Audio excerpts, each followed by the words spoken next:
বাংলাদেশে একটা গণতান্ত্রিক শ্রম আইন এখনো আমরা কার্যকর করতে পারি নাই। এই 7 কোটি 60 লক্ষ শ্রমিকের জন্য এখনো আমরা ন্যূনতম জাতীয় মজুরির ব্যবস্থা করতে পারি নাই।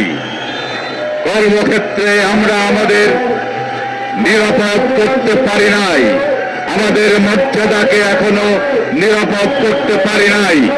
আমাদের সংগঠন করার, সংগঠিত হবার অধিকারও এখনো আমরা নিশ্চিত করতে পারি নাই। গত 55 বছর ধরে, সুতরাং যা বলছিলাম, গত 55 বছরে কোন সরকার আমাদের এই ন্যূনতম যে দাবি, চাহিদা, প্রয়োজন এটা মেটাতে পারে নাই। এই সরকার নতুন এসছে, নতুন এসেই তারা আমাদের উপরে এক হাত দেখে নিয়েছে।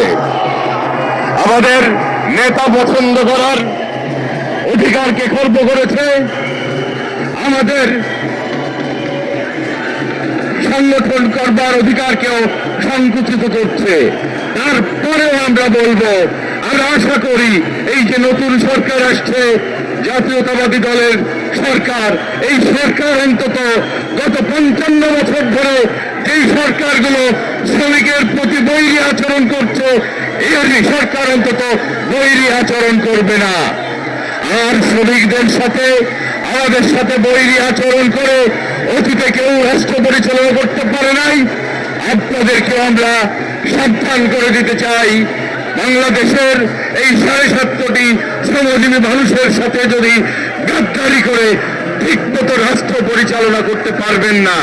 তাই আমরা সবিনয়ে অনুরোধ করব, আপনারা একটা গণতান্ত্রিক শ্রম আইন, 8 ঘন্টা কাজের সময় নির্ধারণ, একটা ন্যূনতম জাতীয় মজুরি কমিশন এবং কর্মক্ষেত্রের নিরাপত্তা মর্যাদা নিশ্চিত করবেন। আমি কথা না বাড়িয়ে আমার কথা এখানে শেষ করছি। শেষ করার আগে আমাদের প্রিয় সুলতান ভাই এখানে আসছেন, আমরা সুলতান ভাইকে আহ্বান জানাবো, আপনি আমাদের স্কপেরই অংশ, আপনি মঞ্চে আসবেন। সকলকে ধন্যবাদ। দুনিয়ার মজদুর এক হও, জয় সমাজতন্ত্র।